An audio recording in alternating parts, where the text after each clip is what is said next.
church celebrates the feast of All Souls.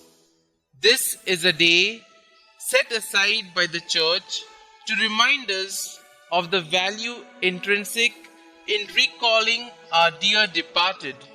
Indeed, all the departed in purgatory, and praying for the repose of their souls.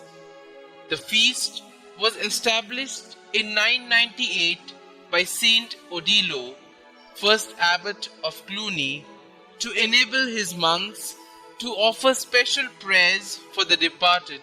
This Cluniac practice gradually gained popularity and spread to parts of Europe and Latin America. The date, which became practically universal by the end of the 13th century, was so chosen as to immediately follow the Feast of All Saints.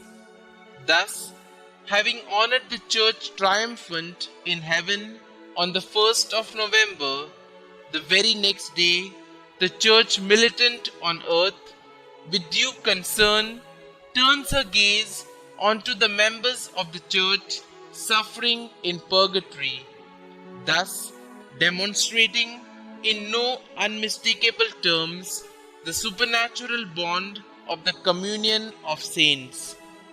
The Council of Trent officially declared that the souls in purgatory benefit from and need the prayers and works of charity of all Christian believers as spiritual helps in eventually surmounting their spiritual separation from God.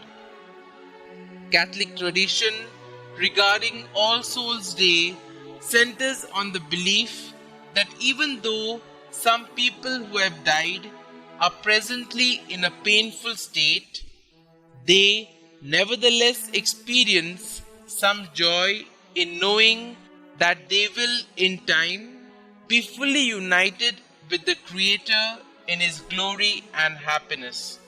Accordingly, the Church has enriched with a plenary indulgence the custom of visiting the cemetery to pray for the deceased during the octave 1st to the 8th of November, and a partial indulgence on other days.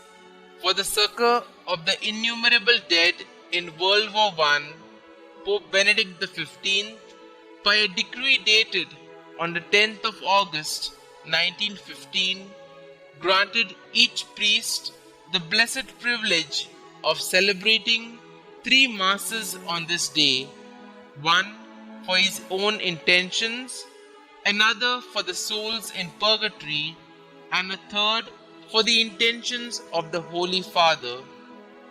In the final analysis, this day is a day of hope for the entire Church, focusing as it does on the fullness of the Paschal mystery, enveloping every believer in its redeeming embrace.